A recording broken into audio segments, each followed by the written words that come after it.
Praise lord. దేవాతి దేవునికి వందనాలు. ప్రభు నామమున మీ అందరికీ నా ప్రత్యేకమైన వందనాలు, శుభాలు తెలియజేస్తున్నాను. ఈ దినము కొరకు ఏర్పాటు చేయబడిన దేవుని వాగ్దానము ఆది కాండము 29వ అధ్యాయము 32వ వచనము. లేయా గర్భవతి అయి కుమారుని కని, యెహోవా నా శ్రమను చూసియున్నాడు గనుక నా పెనిమిటి నన్ను ప్రేమించును గదా అనుకుని అతనికి రూబేను అను పేరు పెట్టెను. దేవుని నామానికి మహిమ కలుగునుగాక. ఈ ఉదయకాల సమయంలో సర్వ సృష్టికర్త అయిన నీ తండ్రి నిన్నాశీర్వదించి గొప్ప వాగ్దానాన్ని నీకు అందిస్తూ ఉన్నారు. హల్లెలూయా. ఆనాడు లేయా ద్వేషించబడుతూ ఉండేదండి. అయితే దేవుడు ఆమె పక్షాన నిలబడి ఆమెను ఆశీర్వదించాడు.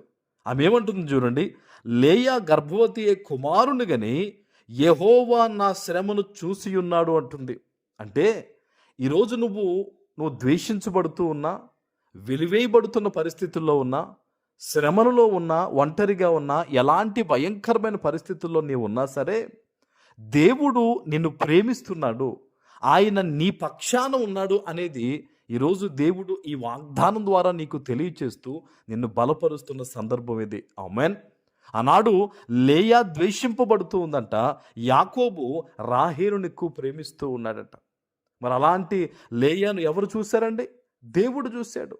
యాకోబు కూడా లేయాను ప్రేమించే విధంగా దేవుడు చేశాడు. అద్భుతంగా సంతానాన్ని కూడా లేయాకి దేవుడు దయచేశాడు. ఈరోజు నీ జీవితంలో కూడా మనుషులందరూ నేను వెలివేస్తూ ఉండొచ్చు. నీ వారే నిన్ను అర్థం చేసుకోకుండా నేను నానా మాటలు అంటూ ఉండొచ్చు. నీ పరిస్థితి ఈరోజు పడిపోయిన స్థితిగతుల్లో ఉన్నానని నువ్వు అనుకుంటూ ఉన్నావేమో, కానీ సర్వ సృష్టిని సృజించిన దేవుడు నీ పక్షాన ఉన్నారు. ఆమేన్.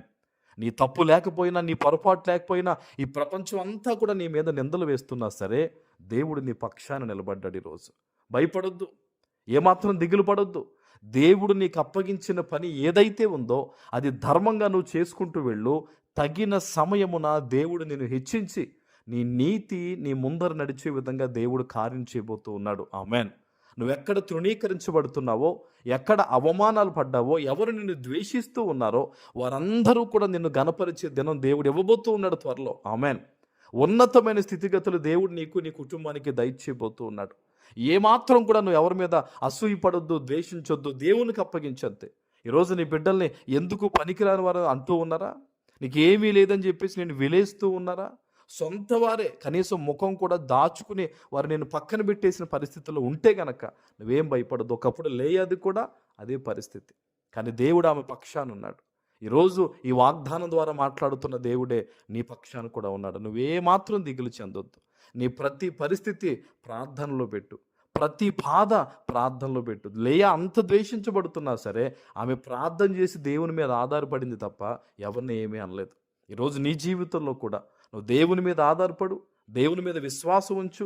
దేవుడు నిన్ను హెచ్చించి నీ బిడ్డల్ని దీవించి నీ సమస్తాన్ని విస్తరింపజేసి ఉన్నతమైన స్థితిగతుల్లో దేవుడు నిన్ను పెట్టబోతూ ఉన్నాడు.